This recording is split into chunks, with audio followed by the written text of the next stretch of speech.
Sir, लोकतंत्र के 3 स्तंभों के बारे में हम सब जानते हैं। चौथे स्तंभ के बारे में तो मैं बोलूंगा भी नहीं। अगर वैसे आपके दोस्त हों जिस चौथे स्तंभ पर कि एक बड़ी धारा पर आप निर्भर हैं, तो आपको दुश्मन की जरूरत नहीं है, वो दोस्त ही आपका काम तमाम कर देंगे। सबसे बड़ा टुकड़ा टुकड़ा गैंग वो है जो अपने भारत माता की संतान की पीड़ा को करुणा से ना समझे। आप लोग कहते हो आप बहुत लोग नहीं, कुछ आपके मंत्रीगण हैं, माननीय सभापति महोदय, वो 303 कहते हैं कि 303 का आंकड़ा है। सभापति महोदय, इस सदन ने, इतिहास ने इससे बड़े आंकड़े देखे हैं। कहां भिला गए, कहां गुम हो गए, किसी को पता नहीं। 303 नाम का एक राइफल हुआ करता था सर, उसकी सर्विस समाप्त हो गई है। कई हमारे भाजपा के मित्रों ने पूछा कि क्या इस आंदोलन का स्वरूप क्या है, कैसे खत्म होगा। दिक्कत है कि सेंट्रल हॉल में तो आप पूछ लेते हैं, सदन में आप जुबान नहीं खोलना चाहते। लोकतंत्र में तो हम सुनते थे कि सुनना और सुनाना दोनों लोकतंत्र की अद्भुत कला होनी चाहिए। आप सुनाने में यकीन करने लगे हैं, सुनना आप भूल गए हैं। जुल्म की बात को, जहल की रात को मैं नहीं मानता, मैं नहीं जानता। Thank you sir. जय जवान जय किसान। सर, लोकतंत्र के 3 स्तंभों के बारे में हम सब जानते हैं। चौथे स्तंभ के बारे में तो मैं बोलूंगा भी नहीं। अगर वैसे आपके दोस्त हों जिस चौथे स्तंभ पर कि एक बड़ी धारा पर आप निर्भर हैं, तो आपको दुश्मन की जरूरत नहीं है, वो दोस्त ही आपका काम तमाम कर देंगे। वो क्या करते हैं, दिन भर कुछ भी मामला हो, लोग दुख में हो, लोग संकट में हो, लोगों की मौत हो रही हो, और शाम में चलाएंगे खालिस्तानी एंगल ऑफ किसान आंदोलन। सर, मैं कॉलेज का विद्यार्थी था, हमने देखा है कि पंजाब और पूरे मुल्क ने क्या भुगता है। हम सब सर, आप तो सक्रिय राजनीति में थे सर। सक्रिय राजनीति में आपने देखा कि पूरे देश ने, हमने सिर्फ प्रधानमंत्री नहीं खोया, हमने हजारों लाखों जानें गंवाई। कुछ तो सीखे इतिहास से। इतिहास दोहराता नहीं है, लेकिन इतिहास प्रेरणा देता है, इतिहास निर्देश देता है, और हम उन निर्देशों को सुनना नहीं चाह रहे। शाम ढले, खालिस्तानी जमा हो गए, पाकिस्तानी जमा हो गए, टुकड़े टुकड़े गैंग जमा हो गए, नक्सली जमा हो गए, माओवादी जमा हो गए। सर, सबसे बड़ा टुकड़ा टुकड़ा गैंग वो है जो अपने भारत माता की संतान की पीड़ा को करुणा से ना समझे, दंभ से देखे, गुरूर से देखे। दंभ और गुरूर लोकतंत्र की जुबान नहीं है। सर, आप लोग कहते हो आप बहुत लोग नहीं, कुछ आपके मंत्रीगण हैं, माननीय सभापति महोदय, वो 303 कहते हैं कि 303 का आंकड़ा है। सभापति महोदय, इस सदन ने, इतिहास ने इससे बड़े आंकड़े देखे हैं। कहां भिला गए, कहां गुम हो गए, किसी को पता नहीं। आंकड़े नहीं इतिहास तय करते हैं, आंकड़ों के पीछे की संजीदगी और संवेदना इतिहास तय करती है। आपका हाई पॉइंट क्या है, आपका लो पॉइंट क्या है, आप फेल हो रहे हैं उसमें। और लाइटर मैन में कहूं, 303 नाम का एक राइफल हुआ करता था सर, उसकी सर्विस समाप्त हो गई है। 303 उसकी सर्विस समाप्त हो गई है। सर, मैं एक चीज और कह करके फिर मूल बिंदु पे आऊंगा। मैकबेथ से बहुत चीज हम सीखते हैं। शेक्सपियर ने ना जाने अद्भुत चीज लिख दी है। टेम्परेंस बहुत जरूरी है सत्ता प्रतिष्ठान में। कद तब बढ़ता है जब पद की गरिमा को आप समझते हैं। Boundless intemperance in nature is tyranny. It has been the untimely emptying of happy throne and fall of many kings. इंटेम्परेंस अगर आपके स्वभाव में आ जाए तो सर, इसने कितने सिंहासन खाली करवा दिए, कितने राजाओं की घर वापसी करवा दी। थोड़ा सनद रहे, थोड़ा ध्यान रहे। Please. That is not acceptable. माननीय सभापति महोदय, एक हल्के स्वर में एक बात कहना चाहता हूं। सेंट्रल हॉल का जिक्र जयराम रमेश जी कर रहे थे। वहां जब बैठता हूं ना, तो दल से ऊपर लोग सोचते हैं। कई हमारे भाजपा के मित्रों ने पूछा कि क्या इस आंदोलन का स्वरूप क्या है, कैसे खत्म होगा। दिक्कत है कि सेंट्रल हॉल में तो आप पूछ लेते हैं, सदन में आप जुबान नहीं खोलना चाहते हैं। मैंने पिछली बार जब यह बिल आया था कहा था कि दलों के दायरे और उस विप से ऊपर निकल करके देखिए, किसान देख रहा है क्योंकि उसने विप जारी कर दिया है, और उसके विप को अगर आप नहीं सुन रहे हैं तो पता नहीं। लोकतंत्र में तो हम सुनते थे कि सुनना और सुनाना दोनों लोकतंत्र की अद्भुत कला होनी चाहिए। आप सुनाने में यकीन करने लगे हैं, सुनना आप भूल गए हैं, खास करके इस टर्म में तो बिल्कुल ही भूल गए हैं। एनीवे सर, माननीय सभापति महोदय, राष्ट्रपति जी के अभिभाषण का एक ऐतिहासिक संदर्भ होता है। हम सब जानते हैं कि सरकार स्क्रिप्ट तैयार करती है। बीते 29 जनवरी को जब महामहिम का अभिभाषण हुआ था, हम में से 19 दलों ने उसमें शिरकत नहीं की थी। माफी के साथ कहता हूं, कष्ट भी हुआ था, क्योंकि एक बहुत महत्वपूर्ण ओकेजन होता है। लेकिन माननीय सभापति महोदय, माननीय राष्ट्रपति जी का अभिभाषण जब समकालीन यथार्थ से, दुख और दर्द से, रंजो गम से मीलों दूर खड़ा हो, तो कैसे शामिल हो जाए माननीय सभापति महोदय? बड़ी मुश्किल होती है। सिंघू बॉर्डर, टिकरी बॉर्डर, गाजीपुर, और ये तो 3 महत्वपूर्ण केंद्र हैं छोटे छोटे हलकों में। अभी बिहार में नेता प्रतिपक्ष तेजस्वी जी और पूरे कम्युनिस्ट पार्टी और कांग्रेस पार्टी के साथियों ने मिलकर के मानव श्रृंखला बनाई, तो पूरे देश में कहीं ना कहीं चर्निंग हो रही है। और इस चर्निंग के पीछे का साक्ष्य क्या है? प्लीज, मैं एक आग्रह करूंगा सभापति महोदय, मैंने आज तक अपने सदन में कभी भी किसी पर टीका टिप्पणी नहीं की है, तो सदन की बहस में टीका टिप्पणी नहीं होनी चाहिए, बस इतना आग्रह है। सर, हमने तो वो इतिहास भी देखा है कि एक पार्टी जो 2 सीट पर सिमट गई थी वो कहां पहुंच गई आज। इसलिए ये इस चक्कर में ना पड़ा जाए। एनीवे सर, महामहिम के अभिभाषण को पढ़ने के बाद पहला ख्याल आया कि कहीं पर कहूं या अनकहीं पर बोलूं। जो कही गई बात, अब उसके बारे में मैं थोड़ा पहली चीजें कहता हूं।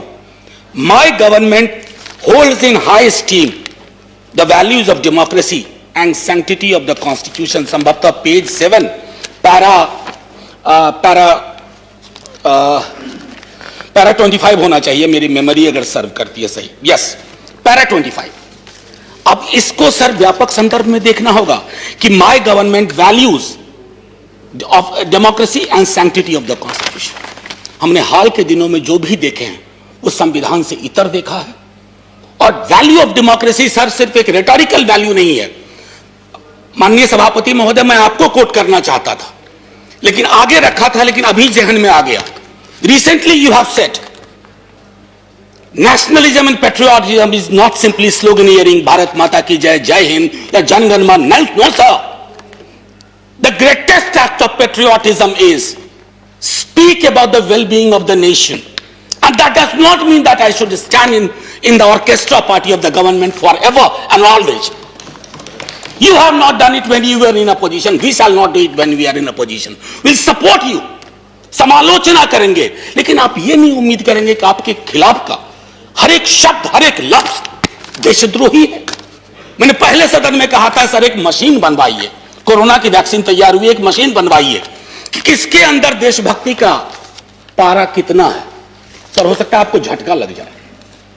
देशभक्ति स्लीव पे नहीं चलती है, यहां रहती है, दिल में, उसका सीने से कम ताल्लुक। एनीवे सर, मैं आपको इसलिए कोट किया। और एक और इंटरेस्टिंग चीज सर, अभी बंगाल में चुनाव है, तो पेज नंबर 26 पैरा 91 गुरुदेव के बड़े भाई का जिक्र हुआ, ज्योतिन्द्र नाथ टैगोर। चौल रे चौल शोभे भारतो सोमतान, बहुत अच्छा लगा। लेकिन इसके बाद जोड़ दीजिए गुरुदेव की अपनी line, where the mind is without fear and the head is held high. कहां है? दोनों को जोड़ के देखिए। ये चेरी पिकिंग नहीं चलती है डेमोक्रेसी में। आप चेरी पिकिंग के उस्ताद हो गए। चेरी पिकिंग मैं समझता हूं माननीय सभापति महोदय, आंदोलन लोकतंत्र की जीवंतता का उदाहरण होता है। जिंदा लोकतंत्र और स्वस्थ लोकतंत्र आंदोलन के साथ सदैव निरंतर संवाद की कोशिश करता है। सर, एक आशय मैं यहां रखना चाहता हूं। दिल्ली विश्वविद्यालय में जिस विभाग में मैं पढ़ाता हूं, एक विषय मेरा मूवमेंट भी है सर। बहुत सालों से पढ़ाया है आंदोलन। आंदोलन की सर 3 चीज होती है महत्वपूर्ण: एलिनेशन, अट्रैक्शन, कन्वर्जन। यानी कि अलगाव की चीज कहीं आई, उसके बाद आपका आकर्षण हुआ किसी विचारधारा से, उसके बाद आप सड़कों पे आए। सर हमने आंदोलनों को न जाने किस नजरिए से देखना शुरू किया है महोदय। माननीय सभापति महोदय, आपने भी देखा होगा वो सरिया, वो कील, वो खाई। सर मैं सरहद पे कभी गया नहीं हूं, लेकिन जो तस्वीरें सरहद की देखी हैं वो भी ऐसी नहीं देखी हैं। किससे लड़ रहे हैं आप? अपने किसानों से लड़ रहे हैं। और वो क्या कह रहे हैं? आपसे चांद नहीं मांग रहे हैं, अपना हकूक मांग रहे हैं। और हम में से किसी को यह मुगालता ना रहे, किसी को, चाहे सत्ता पक्ष हो या प्रतिपक्ष हो, कि किसान और खेतीहर समाज की बेहतरी आप किसानों से बेहतर समझते हैं। नहीं, वो अपनी बेहतरी बेहतर समझते हैं। आप उनको समझाने चले कि तुम्हारे लिए हम कानून ला रहे हैं, बहुत बढ़िया कानून है। क्यों समझाने की जरूरत पड़ रही है? क्यों खालिस्तान पाकिस्तान टुकड़े टुकड़े एंगल लाने की जरूरत पड़ रही है? अरे हमारा लोकतंत्र बहुत मजबूत है, किसी के एक ट्वीट से कमजोर नहीं होगा। आपने विमर्श को कमजोर कर दिया है। इतना मजबूत लोकतंत्र है सर। मैं तो कभी कभी सोचता हूं, अगर आपके दौर में जयप्रकाश जी का आंदोलन हुआ होता। इस सदन में अभी कई लोग हैं जो जयप्रकाश जी के आंदोलन से निकले हुए हैं, इंक्लूडिंग सभापति महोदय।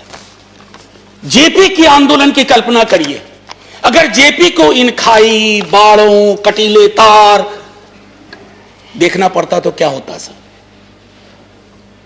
कई मित्र हमारे बिहार से भी हैं जो जेपी आंदोलन से निकले हैं। एक बार सोचे दलीय दायरों को छोड़ करके कि आंदोलन को डील करने का क्या यह नजरिया उचित है? आप कहिएगा नहीं।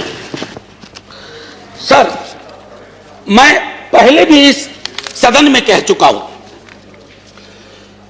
आप कहते हैं 11 दौर की बातचीत हुई है।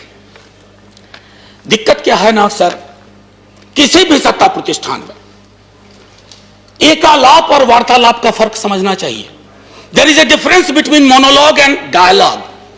आपके साथ दिक्कत है कि आप मोनोलॉग को डायलॉग का कपड़ा पहनाते हैं। ऊपर से मैंने माननीय मंत्री महोदय को सुना जो वार्ता में थे, उन्होंने कहा कि हमने ये दिया, हमने वो दिया, हमने ये दिया। सर लोकतंत्र में खैरात की जुबान नहीं होती है। आप देने वाले कौन होते हैं, हम देने वाले कौन होते हैं? अरे दे तो वो रहे हैं, 303 का आंकड़ा उन्होंने ही दिया आपको, और आगे के 3 और 0 कब उड़ा जाए ये भी वही तय कर देंगे। इसलिए ये जुबान बंद करिए, एकालाप और वार्तालाप के बीच की दूरी को खत्म करिए। सर मैं पहले भी इस सदन में कह चुका हूं कि देश कागज पर बना नक्शा नहीं है। देश सिर्फ सेना, पुलिस के जवान, जनगण मन, वंदे मातरम नहीं है। देश रिश्तों से बनता है सर, और आपने रिश्तों को रिसा दिया है, रिसा दिया है। जब तक आप इस बात को नहीं समझेंगे कि मुल्क रिश्तों से बनता है, आपने कितने रिश्ते खत्म कर दिए। अरे सरकारें पुल बनाने के लिए लाई जाती हैं, चाहे नदियों पर पुल हो या रिश्तों का पुल हो। आपने तो पुल के बदले दीवारें खड़ी कर दी, वो भी कटीली। सीए का आंदोलन हुआ, नागरिकों को नागरिक के खिलाफ खड़ा कर दिया। अब तो कमाल है, मैं तो आपके समाजशास्त्र के ज्ञान से भी चकित हूं कि जिस दिल्ली पुलिस के जवान को आप किसान के खिलाफ खड़ा कर रहे हैं, कभी दिल्ली पुलिस का सोशल प्रोफाइल देख लीजिए।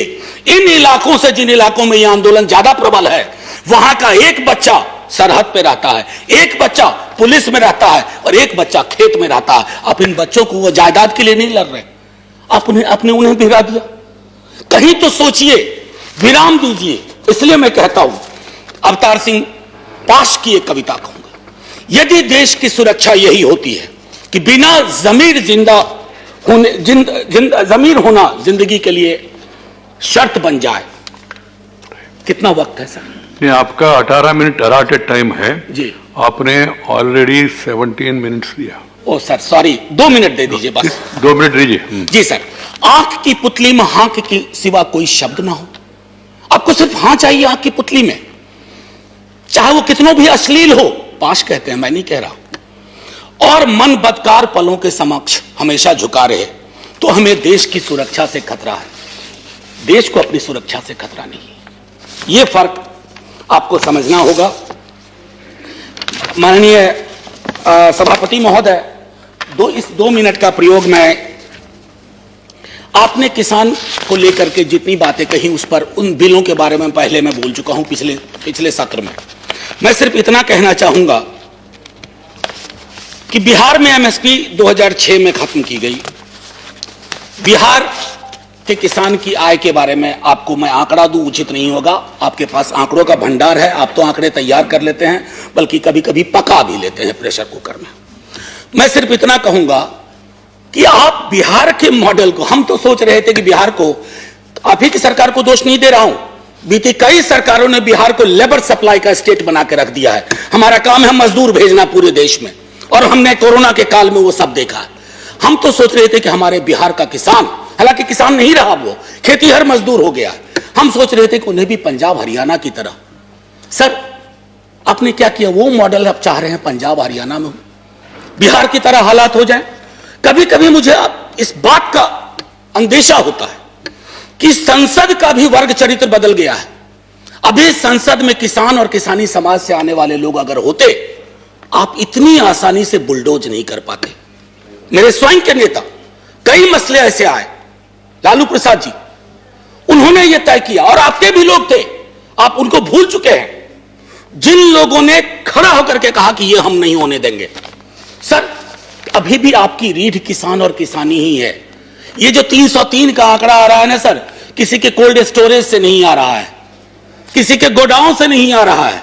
303 के आंकड़े को एक बार सर, और मैं इससे पहले कि जय हिंद कहूं, मैं माननीय सभापति महोदय अभी भी हाथ जोड़ के सरकार से आग्रह करूंगा। इतिहास में ऐसे क्षण आते हैं जब आप दुविधा में होते हैं। प्लीज आपके माध्यम से रिक्वेस्ट कर रहा हूं, हाथ जोड़ करके आप दर्द समझिए किसानों का। सर पूस की सर्द रातों में, माघ की सर्द रातों में सड़क पर रहना आसान नहीं होता। पानी बंद कर दिया गया, शौचालय बंद कर दिए गए। सर इस तरह के पोजीशन, इस तरह का अग्रेसिव पोस्चर हमने तो अपने कुछ पड़ोसी मुल्कों के लिए भी नहीं सुना, जो अंदर तक आ गए। सर लाल आंखें वहां होनी चाहिए, कहां हम आंखें लाल कर रहे हैं। ये किसान आपके हैं, ये किसान मेरे हैं। अगर एक दिन इन्होंने हड़ताल कर दी, एक दिन तय कर लिया कुछ नहीं, सर संसद बंद हो जाएगी, सरकारें बंद हो जाएंगी, क्या होगा पता नहीं। इससे पहले कि मैं कहूं जय जवान, जय किसान और जय हिंद, माननीय सभापति महोदय, मैं बस सर 1 मिनट का और वह दीजिए, 30 सेकंड। मैंने कभी ऐसा किया नहीं, लेकिन आज इतनी सारी चीजें थी। कई लोग इसमें हेरोल्ड लास्की को प्रयोग करते हैं, कहते हैं, कोट करते हैं। उन्होंने कहा था कि लिबर्टी के मसले पर you need to find the government accountable time and again, that's the test of the democracy, but we have failed. किसानों को ही हमने फेल नहीं किया है। और आखिरी सर इजाजत हो तो तरन्नुम में, नहीं तो यूं ही, मैं भी खाइफ नहीं तख्ताएदार से, मैं भी मंसूर हूं कह दो अगियार से, क्यों डराते हो जिंदा की दीवार से। जेल, जिंदा जेल, जुल्म की बात को, जहल की रात को मैं नहीं मानता, मैं नहीं जानता। Thank you sir. जय जवान, जय किसान।